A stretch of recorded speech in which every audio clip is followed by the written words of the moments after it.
Hello and welcome to the Rask Network. What you're about to hear and see is limited to general financial information only. Please be sure to speak to your financial planner or refer to our financial services guide available at rask.com.au/FSG before acting on the information. Hello everyone and welcome to this special bonus episode on the Rask Network.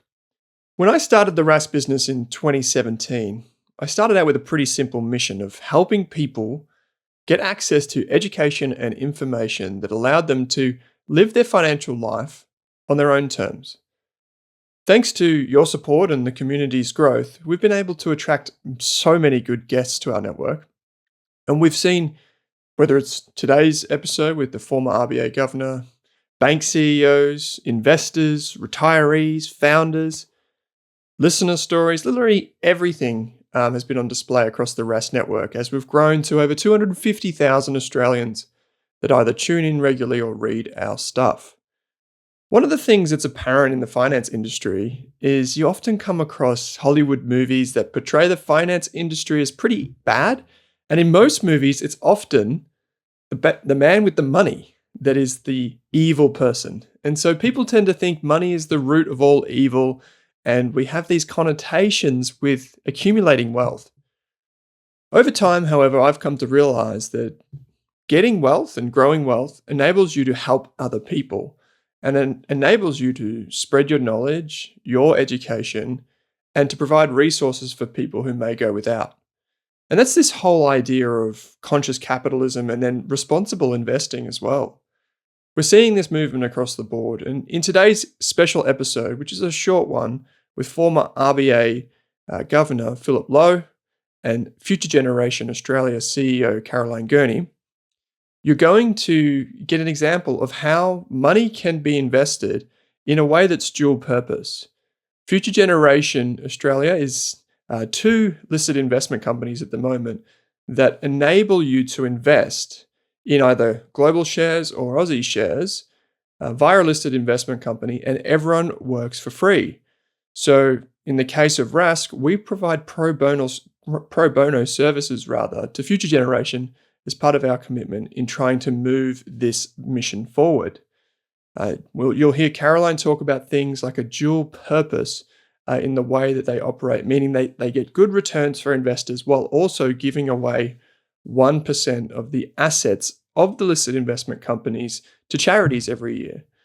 So we are proud to support Future Generation and proud to do our small part in helping grow awareness for this idea that you can use money in a way that supports other people, not just yourself, your immediate family and your friends, but also the broader communities around you and beyond.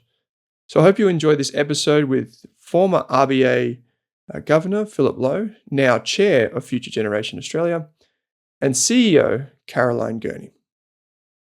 Caroline, welcome back to the podcast. Thank you so much for having us. And Phil, first time on the show. It's great to be here. Thank you. Caroline, I'd like to start with you. Last time we spoke, we talked about the dual purpose that Future Generation has and the impact it can have while investing for the long term. For anyone that's tuning in for the first time, just hearing about Future Generation, can you give us the bird's eye view and kind of what we mean by dual purpose? So, going back to the beginning, Jeff Wilson is our founder for Future Generation, and he read an article in the Financial Times, and it talked about how a fund manager had basically brought together a lot of shareholders and raised a lot of money from shareholders to give to basically cancer. And so all of the fund managers, they worked pro bono, so no fees, no management fees, etc. And he said, okay, how can I do that in Australia? And so he came back to Sydney and he spoke to, David Paradise, Peter Cooper, all these sort of fantastic boutique fund managers and said, can we all work for free so we can actually give shareholders a return, but also give money to not-for-profits? So it's very much that model of, making a social impact, but also having a financial return. I think the thing that really resonates with our community when it comes to Future Generation is the listed investment company structure provides meaningful tax benefits for them, particularly if they're higher income earning type individuals, but also the kind of consistent income that produces and the ability for them to feel like they're part of something via capitalism, they're able to grow their wealth while also giving back and almost in a way outsource the responsibility of the impact side of things, which for some people is a wonderful, I guess it's a blessing that we have when we have money, we can do that. But to be able to do that at scale is really important. So that's actually, why we're catching up here in Melbourne today. I would love for you to share an example of some of that impact, something that's maybe stood out to you recently with respect to because you're the CEO, right? You can hear these stories, you can speak to people, you interface with investors and the impact and charitable side. So I'm curious to maybe draw out one of those examples for listeners. So that's really interesting. I mean, I speak to shareholders all the time, and I love hearing their stories in terms of why they decided to invest even in the markets originally and why they invest in Future Generation. But obviously we've given 85 million by the end of this year to not-for-profits in Australia, and that's focused on youth at risk and also prevention of youth mental health for young people. And yes, you do hear stories. I mean, I'm often on the stage with one of our fund managers, but also with one of our not-for-profits. And we recently have measured the impact that we've had with those not-for-profits through Future Generation Global. And we have reached 5.3 million young people through the organisations, the 14 that we support.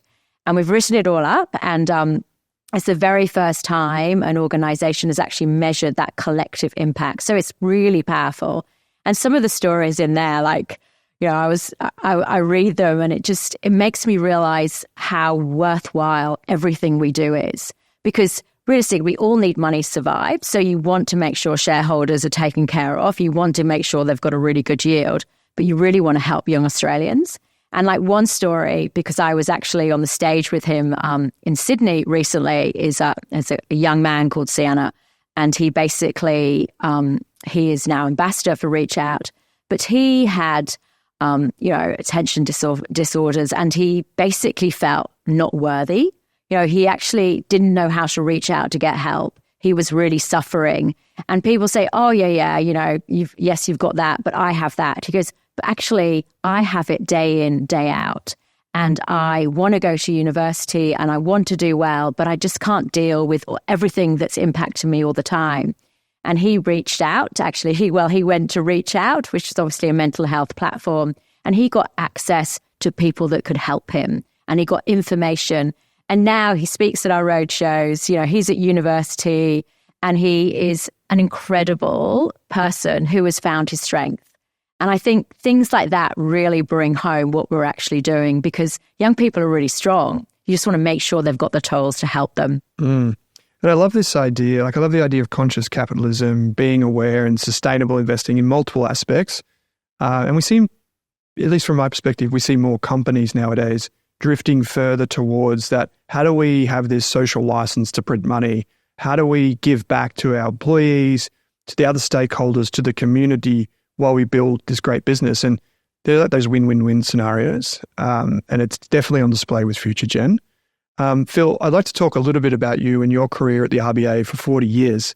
Got the numbers here in front of me, 1980 to 2023. Folks will know you rose to the top as governor. I want to go back in time, if we can, and to that moment where you started your career. I know you did a PhD, so maybe that's in the mix there somewhere. But did you ever think that one day you would rise to governor of the RBA? No, I did not think that was in my future, but it was a huge privilege to reach that position. I grew up in Wagga in regional New South Wales, and Wagga is known more for its sports people than for its economists. But at high school, I studied economics. And as a young person, I was really taken by the idea that somehow the invisible hand of the market, combined with sensible government intervention, could lead to the maximisation of the welfare of the society in which we live. As a young person, I found that kind of incredibly uplifting, and kind of it sparked my interest in economics. And then I went to university and worked at the Reserve Bank. Huge privilege to find myself at the end of my career as governor of the bank for 7 years. The RBA, by legislation, is required to maximise the economic welfare of the Australian people. Low inflation, full employment, and the the third objective of the Reserve Bank under the current Act is to maximise the welfare of the Australian people. So it was a really strong connection back to what I was learning when I was 17 and 18. And it was a huge privilege to lead to 1,500 people, really dedicated, smart people who came together to try and maximise the welfare of the Australian people. There were periods there, it was very tough. The media would describe me as the most unpopular person in the country. But I took great heart during that period because I knew what we were doing was doing our best to make the society and the economy as good as it could be and to maximise the welfare. And now, in my current role at Future Generation Australia, I feel like I'm continuing that in a different way, not generating low inflation and full employment, but really addressing disadvantage for kids. Because all the research is that if you have a major setback before, say, the age of 10, say, homelessness or domestic violence or some health issues or bad education outcomes, if you have a setback before the age of 10, that leaves a shadow on you, or a high probability of a shadow on you for the rest of your life. Now, it's fundamentally unfair, isn't it? Something that happens you have no control over, and you carry the shadow or the burden or the scar of that for the rest of your life. So the charities that we're supporting help kids who have that bad adverse effect early in their life. And if we can do that, then I think I can help the welfare of the society through a different way. So it's kind of everything comes back to doing what we can to make the world a better place. Yeah, full circle indeed. It's one of those things, isn't it, where we kind of, in your instance at least, you rise up in the ranks and you build that knowledge, that worldly knowledge, and you want to give back in some way. And I'm curious, just as a kind of like behind the scenes thing, Phil, of how that first conversation took place. Were you aware of Future Generation? Like, how did you know to come across? Well, I'd been aware of Future Generation because at one time in my career, they'd asked me to come and speak at a dinner for the funds managers when I was the governor. And I came along and I did that, and I was incredibly impressed. He had a group of people in the finance sector who were trying to make the world a better place. So I felt that connection, and I would often get frustrated by the media and political coverage of the world of finance, because if you believe what you read in the newspapers and hear from the politicians, often people in finance are evil, money-hungry, people who are trying to rip other people off. And I knew that wasn't true for the vast bulk of people in finance. And at Future Gen, I found people who are actually trying to make the world a better place. They were prepared to give up their own time, their effort, they were forgoing fees, and they wanted to help kids. Yeah. So I felt very, very close alignment to what they were doing. I've got one more question for you, which is, as the chairman, people may be wondering, and indeed I had some questions off air for the two of you, is what does your role entail other than doing a wonderful podcast like this one or coming down to Melbourne? What is it that you're doing day to day as the chair of Future Gen? Are you actively involved in different parts of the business, or is it more of a hands-off type thing? I'm really curious. Well, first and foremost, it's a governance role. We've got kind of two broad responsibilities. One is to generate good returns for people. Over the lifetime of the fund, it's generated on average extra 1% over the ASX and less volatility. So in finance, we like more return, less variance. So that's what the fund's able to do. And we like low fees, and we like stable, predictable dividends, or people like stable, predictable dividends. And we're only able to deliver that combination of high return, less risk, stable dividends if the underlying portfolio of firms managing the money is well constructed. So part of the job of the board is to help or oversee the investment committee, which looks at the composition of the funds manager. So that's one responsibility. Another responsibility is to look at the charities we're supporting. The fund has supported the charities for 10 years, the 10 years of existence. One of the things I really liked about it is it gives long-term support. It's not 1 year or 2 year and then we move on. We identify charities we like and we back them for a long period of time. 10 years is a long time, and we're now undergoing a review of the charities we support to really focus on those that are supporting kids that have an adverse event early in their life that leads to the shadow that I talked about before. So undergoing that review at the moment. The third aspect of the role is to talking to investors and fund advisors to explain to them what a good deal this is. Yeah. High return, less variance, and you can buy at the moment $1 worth of assets for 90 cents.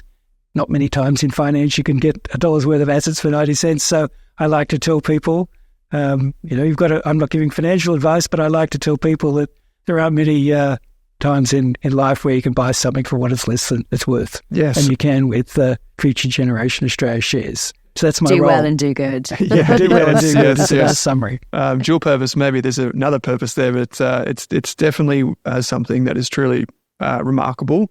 And that's why I'm so proud to have done our little part with the Future Gen team, and we'll continue to do so.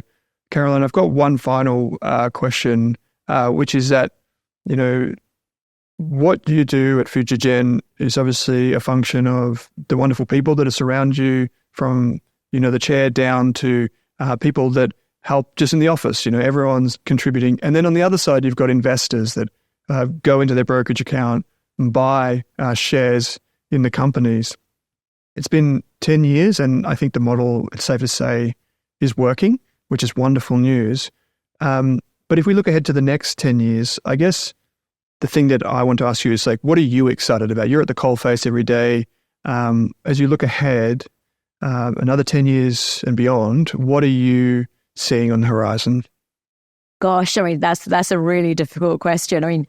For me, I love these models. I just think the fact that, as Phil said, you can do well and do good, but they can easily be scaled.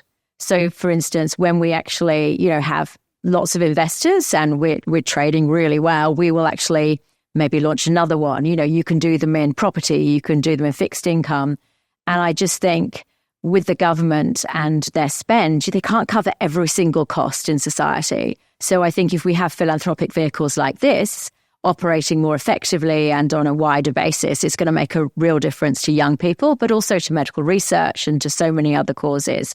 And for me, what I am excited about is looking at those different causes that need help, but also bringing investors with us, because, they've got to believe as well, and we want them to do well. I love it because it basically makes, philanthropy democratic. Everybody can have a say of where their money goes, because investors actually get to choose where their 1% goes. So I think we need to engage more people in these models so they actually realize what a fantastic, proposition they are. Absolutely. Well, I know this has been a short podcast I know you do twofold, and you're always busy recording with some great guests. We'll put a link in the description for this episode to those. But Phil, first time on a podcast, I think. So I think that's correct. Yeah, did very well, mate. So thank you. And Caroline, not that you ever do any public speaking.